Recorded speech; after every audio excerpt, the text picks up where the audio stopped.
Assalamualaikum warahmatullahi wabarakatuh. Masih bersama saya di channel Arjano Crypto.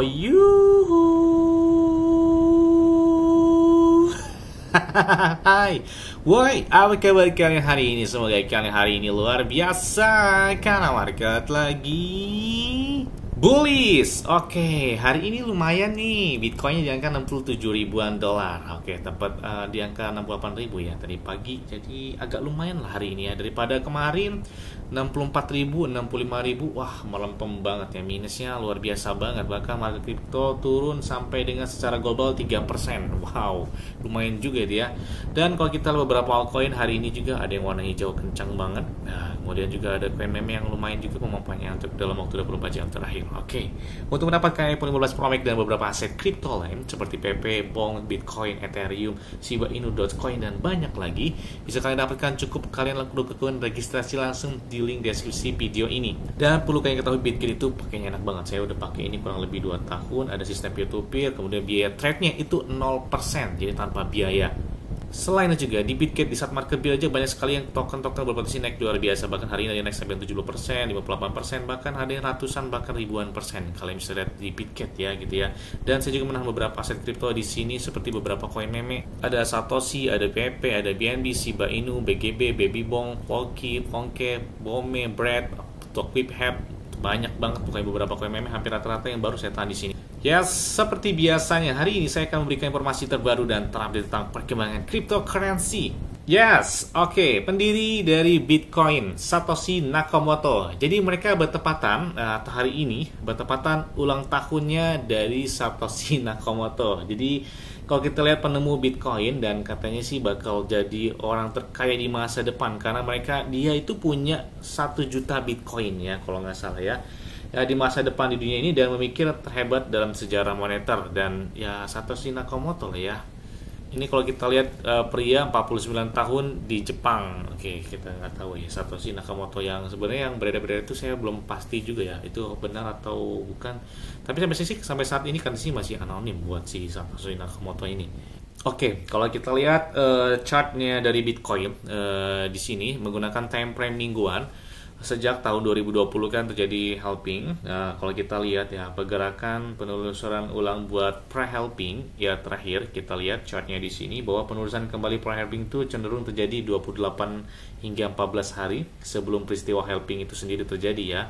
Jadi kalau kita lihat ini kan peristiwa halving bakal terjadi di prediksi itu pada tanggal 19 April 2024 nih. Jadi tinggal hitungan hari kurang lebih 15 hari lagi ke depan Bitcoin halving bakal terjadi. Nah, pada tahun 2016 penelusuran ulang bahwa pre-halving ini memiliki koreksi yang lumayan, kurang lebih hampir 40% atau 38% lebih ya. Dan berlangsung ini selama 3 sampai dengan 4 hari penurunannya. Nah, pada tahun 2020 juga bahwa kalau kita lihat ya, pre-halving ini memiliki kekurangan atau penurunan sampai dengan kurang lebih 20% penurunannya dan berlangsung ini selama 56 hari atau kurang lebih 8 minggu ya.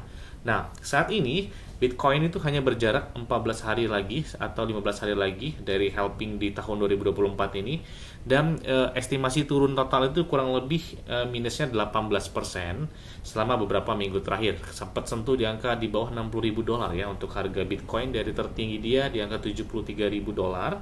Nah, jika bagian bawah buat pre-halving research ini berada, kalian bisa lihat di sini bahwa BTC ini akan mengulangi banyak kualitas dari pre-halving retest tahun 2020. Makanya kalian bisa lihat bahwa setelah halving ini bakal terjadi sideway yang menuntun buat Bitcoin mencapai dengan ATH yang lebih tinggi lagi. Makanya banyak sekali beberapa analis dunia itu memprediksi bahwa Bitcoin itu bisa menyentuh di angka 150.000 dolar. Nah, tapi yang perlu kita khawatirkan, ini kan halving belum terjadi nih. Jadi penurunan itu masih bakal terjadi. Kalau misalkan kemarin kan 18%, apakah lebih daripada itu? Apakah bakal terjadi koreksi lagi? Tapi kalau kita lihat riwayatnya sih di tahun 2020 kayaknya udah cukup dalam fase sebelum halving antara 14 sampai dengan 30 hari. Itu terjadi penurunan sebelum halving. Nah, ini udah masuki ke tinggal 14 hari lagi nih halving terjadi. Nah, makanya apakah trennya ini bakal sideways atau bakal naik lagi? atau malah bakal terjadi penurunan lagi. Tunggu turunan yang kuat sebelum ke Bitcoin halving tersebut. Karena kalau kita lihat ya bahwa karena memang masih belum pasti apakah titik terendah pra-halving di tahun 2024 ini udah masuk. Namun kalau kita lihat lagi bahwa ada kemungkinan bahwa Bitcoin perlahan beralih dari fase pre-halving retest ke fase akumulasi ulang, atau bakal terjadi koreksi lagi. Kita tunggu aja ya. Atau malah selanjutnya bakal sideways aja di angka 69.000, 70.000, 68.000, enggak ke bawah 60.000-an lagi. Mudah-mudahan seperti itu ya. Karena memang banyak investor yang terguncang ya pada tahap ini. Karena kenapa? Karena kebosanan, ketidaksabaran, dan kekecewaan terhadap kurangnya memang hasil besar dalam investasi Bitcoin mereka segera setelah halving ini. Namun dalam siklus ini pertama kalinya kisaran akumulasi ulang ini berkembang di sekitar area untuk penembusan buat new ATH ya, kita lihat di sini ya. Makanya kalau untuk di harga 40.000 atau 30.000 Bitcoin ya selamat deh kepada kalian yang udah entry di angka tersebut. Kayaknya nggak bakal ketemu lagi sih kalau kita lihat chart time mingguannya. Karena halving ini semakin dekat banget, karena biasanya pas terjadi halving itu Bitcoin merasa pada titik jenuh. Jadi setway-nya di situ-situ aja tuh, di angka turun, naik turunnya nggak jauh-jauh dari harga biasanya. Setelah beberapa minggu, sekitar 150 minggu atau 5 bulanan, 150 hari atau 5 bulanan ya baru kelihatan tuh ya Bitcoin bakal lebih tinggi daripada sebelumnya. Nah, ada yang menarik nih ya buat holder dari Ripple atau XRP. Nah, jadi Ripple ini bakal meluncurkan stable coin yang dipatok ke dolar Amerika Serikat. Waduh, Tether ini kayaknya agak sedikit terusik nih ya.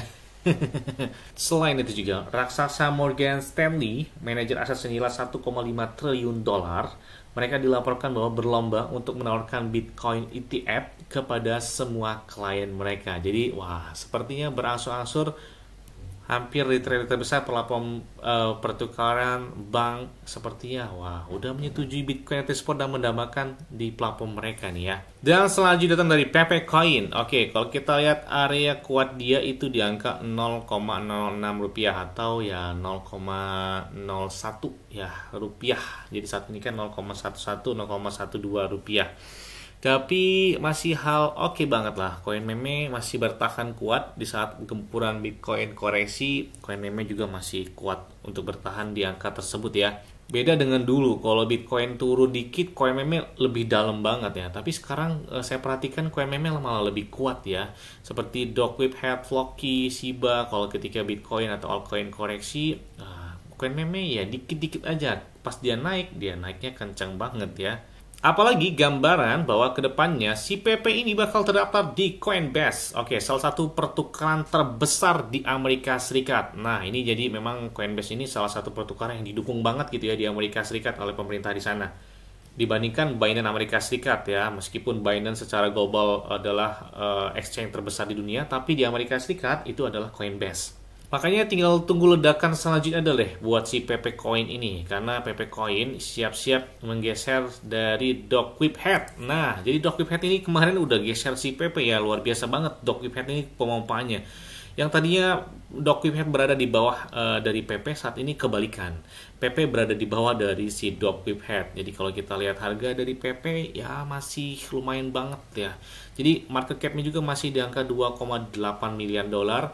Jadi buat potensi masuk ke 20 atau ke 10 besar seperti ya Dogecoin atau Shiba Inu ya kayaknya masih besar potensi buat ke 1 rupiah itu kayaknya enak gitu ya, gampang gitu. Makanya saya bilang koin meme sekarang ini kuat-kuat gitu ya. Apalagi didukung oleh beberapa paralel di belakangnya. Jadi benar-benar kuat banget gitu ya. Apalagi market mereka juga udah besar-besar banget gitu market cap-nya. Nah, saat ini juga di bulan Maret ini adalah ada beberapa altcoin dan koin meme yang paling banyak dibeli di seluruh dunia. Bayangkan, di antaranya itu hanya Bitcoin ya. Di antaranya adalah koin meme. Jadi di bulan Maret adalah 5 koin yang paling banyak dibeli. Itu ada 5. Yang pertama ada Shiba, ada Bitcoin, ada PP, ada Floki, dan Dogecoin. Bayangkan tuh ya, koin meme mendominasi di bulan Maret loh. Nah, pertanyaannya, apakah di bulan April bakal lebih hype lagi atau seperti apa? Nah, banyak sekali beberapa analis yang prediksi bahwa si PP Coin itu bisa nyentuh di angka 0,000001 dolar atau setara kurang lebih 0,2-an rupiah mungkin ya. Ya, setelah Bitcoin helping, makanya kita tunggu aja nih ya pergerakan dari si PP Coin. Apalagi saat ini PP Coin ya market cap-nya masih berada di bawah 40 atau 30-an ya. Kita tunggu aja masuk ke 20 besar. Kita tunggu gebrakan dari si PP ini. Nah, pertanyaannya apakah si PP bakal terjadi reversal atau pembalikan yang akan terjadi pada mingguan ini? Oke, kita lihat ya pergerakan dari PP. Kalau kita market cap volume perdagangan mereka 24 jam terakhir naik sampai dengan 670 juta dolar. Nah, dan di sisi lain si Plocky malah sedikit turun. Mungkin udah kencang banget si Plocky ya, tadi di bawah 1 rupiah, saat ini udah standnya lumayan banget 3 rupiah atau 4 rupiah ya. Jadi di sisi lain PP sepertinya bakal lebih unggul sih buat pemompaan selanjutnya dibandingkan si Plocky. Kita lihat aja ya. Karena kalau kita lihat volume perdagangan dari PP, yang mana di belakangnya itu banyak well-well yang melakukan entry, termasuk si Floki juga gitu ya. Tapi di sini beberapa paralel sepertinya lebih menarik ke PP Coin, mungkin karena harganya masih di bawah 1 rupiah. Jadi kalau mereka beli 1 juta dolar atau well-well yang beli, itu naik dikit aja berasa banget gitu ya. Kalau kita kan kayak ikan teri, ikan cupang ya nggak berasa sih. Tunggu dia 100%. Tapi kalau well yang beli itu naik 5%, 10%, dia beli 1 juta dolar, itu berasa banget loh ya. 1 juta dolar berarti sekitar kurang lebih 16 miliar rupiah ya. Jadi naik 15%, 20%, wah udah kelihatan banget itu ya dapatnya gitu ya. Tapi kalau kita ikan teri, ya alhamdulillah aja gitu buat lebaran lah. Yes, semoga saja setelah helping ini Bitcoin, PP, terjadi pemompaan yang oke banget. Sehingga ya kita lihat aja pemompaannya sampai mana terjadi ya. Karena kita lihat butuh waktu untuk mencapai harga-harga tertentu seperti PP Coin ini. Yes, mungkin itu aja yang dapat sampai kepada kalian semua. Ingat-ingat ya, semua inilah disclaimer dan Dior. Kenapa? Karena balik keuangan ada di kalian sendiri. Selalu gunakan uang yang aman dan santai. Jadi, apabila market dalam keadaan bullish, dan bagaimanapun kalian tetap tenang dan santuy. Terima kasih.